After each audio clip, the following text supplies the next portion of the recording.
만약 우리 행성이 둘로 분리된다면 어떨까요? 하나는 완전히 땅으로 이루어지고 다른 하나는 물로만 이루어진다면요? 그곳에서 살아남을 수 있을까요? 어떻게요? 운이 좋으시네요. 제가 지금 바로 이 질문에 대답할 거거든요. 자, 우리 지구가 하나의 궤도를 공유하는 두 개의 분리된 행성으로 변했다고 상상해보세요. 이 가상의 행성들을 바위지구와 물지구라고 부르죠. 알아요. 별로 독창적이지 못해요. 어쨌든 우선 바위지구부터 시작할게요. 상상하기 훨씬 더 쉬우니까요. 우리가 생각해야 할 문제는 만약 지구의 모든 바다가 갑자기 말라버리면 어떻게 될까입니다. 우리는 물이 곧 생명이라는 걸 알고 있습니다. 물은 지구 표면의 70%를 덮고 있어요. 물이 너무 많아서 모든 바다와 해양이 사라지더라도 일부는 지하 강, 개울 등에 남아있을 거예요. 하지만 안타깝게도 우리가 살아남기에는 충분하지 않습니다. 모든 바다 생물은 사라집니다. 어느 정도 시간이 지나면 다른 모든 동물, 식물, 물론 사람들도 같은 운명을 맞이해요. 완전히 말라버린 숲은 조만간 불길에 휩싸여 재가 될 때까지 타오릅니다. 하지만 그렇게 나쁘지는 않아요. 생명은 여전히 존재할 수 있어요. 어떤 형태로든요. 바퀴벌레가 부러워할 생존력의 박테리아가 있습니다. 어떤 조건에서든 살아남을 수 있어요. 예를 들어 극한 미생물은 이미 물 없이 살도록 진화했어요. 이 작은 녀석들은 믿을 수 없을 정도로 덥거나 산성인 환경에서도 물이나 햇빛이 없이 살아남을 수 있습니다. 그것들이 없으면 바위지구는 텅 빈 생명이 없는 행성이 돼요. 하지만 누가 알겠어요? 아마도 언젠가 극한 미생물이 엄청나게 멋진 형태로 진화해서 말 그대로 어디에서나 살아남을 수 있을지도 모릅니다. 하지만 현재로선 바위지구는 그저 떠다니는 바위에 불과합니다. 잠깐만요. 여러분은 뜨거운 사막이나 더운 스텝 같은 걸 상상했나요?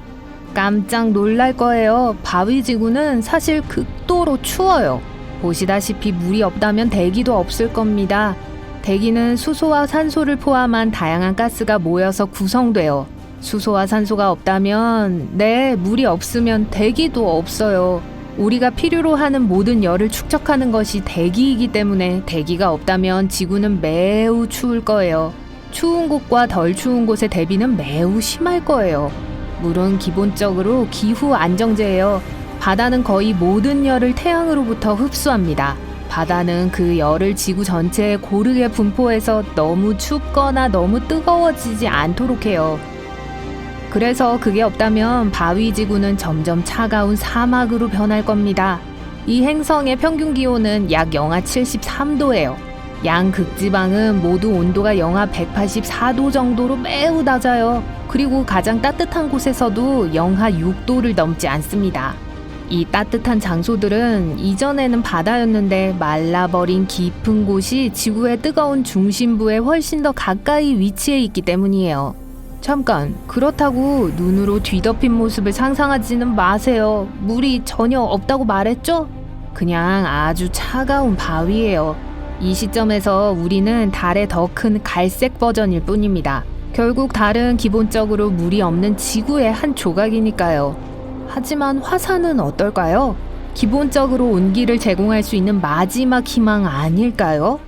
안타깝지만 물의 부족으로 인해 화산 활동이 줄어들고 있어요. 화산 폭발은 두 지각판의 충돌로 인해 일어납니다. 해양판과 대륙판의 충돌이죠. 물의 무게가 해양판을 짓누릅니다. 그것들은 대륙판 아래로 가서 화산을 형성해요. 그래서 물의 무게가 없다면 화산도 없고 화산 활동도 현저하게 감소합니다. 이제 바위지구는 믿을 수 없을 정도로 높은 산들로 가득 찬 행성일 뿐이에요. 지각판이 충돌할 때마다 점점 더 많은 이런 산과 해구를 형성합니다. 유명한 마리아나 해구처럼요. 떨어지지 않게 조심하세요 라고 말하고 싶지만 떨어질 사람도 없겠네요. 더 이상 날씨도 없어요. 물이 없다는 건 더 이상 눈, 얼음, 비, 그리고 구름도 없다는 걸 의미합니다. 하지만 바람은 아마 꽤 강할 거예요. 그게 바위 행성의 운명이에요. 별로 밝은 미래는 아니에요. 그럼 물지구는 어떻게 지내고 있는지 알아볼게요. 수십억 년 전 우리 지구는 사실 물로 완전히 덮인 행성이었습니다. 그러다가 약 10억 년 전에 해수면이 낮아지고 땅이 나타났어요. 이건 우리 지구의 대기를 영원히 바꾸어 놓았죠. 그렇게 해서 지구에서 생명이 탄생했습니다. 하지만 만약 지구가 원래 상태로 돌아간다면 어떻게 될까요? 이 질문에 답하기 위해서 먼저 해양 행성에 대해 더 알아봐야 합니다. 그런 행성은 어떻게 생겼을까요? 아, 죄송해요. 깜빡했네요. 그건 알도리가 없어요. 그런 종류의 행성을 발견하지 못했어요. 왜냐하면 그런 행성은 믿을 수 없을 정도로 희귀하기 때문이에요. 사실 잘 알려지지 않은 행성이 하나 있는데 해양 행성이라고 불릴 수 있어요. 아주 어려운 이름을 가지고 있죠. 하지만 이마저도 우리가 상상하는 모습이 아니에요.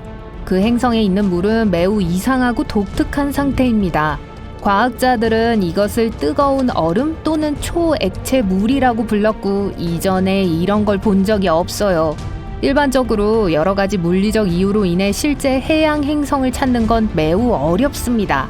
이런 행성은 매우 특정한 온도, 압력 등을 필요로 해요. 하지만 가정해보면 이런 행성은 어떤 모습일까요? 우선 물론 행성은 전적으로 물로 만들어질 수는 없어요. 별 주위에 거대한 물방울이 떠다니는 모습을 상상하지 않았겠죠?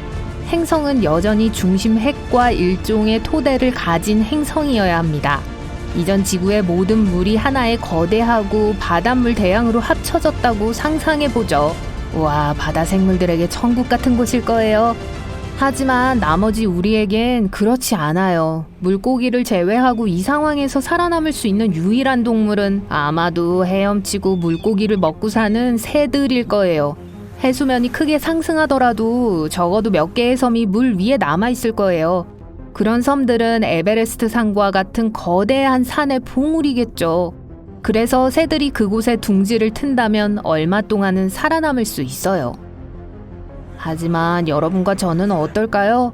글쎄요, 아직 가능성은 있어요. 만약 우리가 큰 홍수에 대비할 충분한 시간이 있었다면요.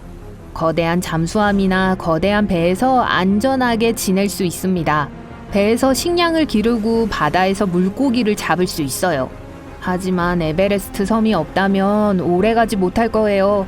만약 어디가 고장나도 정박할 곳이 없다면 수리할 수도 없을 겁니다. 안타깝게도 더 이상 식수도 없어요. 이제 우리는 빗물이나 바닷물을 걸러야만 식수를 얻을 수 있어요. 하지만 식수를 어딘가에 잘 보관해야 합니다. 물을 보관하는데 많은 공간이 필요하고 매우 무거울 거예요. 하지만 전반적으로 물 지구는 생각보다 나쁘지 않아요. 꽤 따뜻해요. 이곳의 평균 기온은 약 10도고 가장 추운 곳과 따뜻한 곳의 차이도 미미합니다.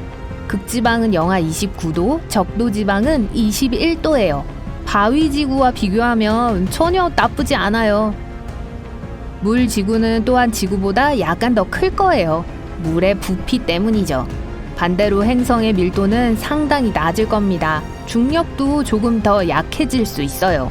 만약 바위지구와 물지구를 현 지구 궤도에 올려놓는다면 시간이 좀 지난 후에 둘은 서로에게서 멀어지고 다른 궤적을 따라갈 겁니다. 서로 충돌하지 않도록 정렬할 거예요. 한 지구에서는 1년이 12개월이고 다른 하나에서는 10개월 또는 11개월입니다. 이게 다예요. 재밌는 사실은 이 모든 것이 미래에 실제로 일어날 수 있다는 거예요. 우선 지구의 지각은 점차 얇아지고 있어요. 그래서 언젠가는 물이 우리의 육지 전체를 범람시킬 수 있습니다. 반면에 태양이 팽창하고 적색거성으로 변하기 시작하면 지구의 모든 바다는 정말로 말라버릴 겁니다. 자, 심호흡을 다 잊으세요. 무시무시한 얘기는 이제 그만해요.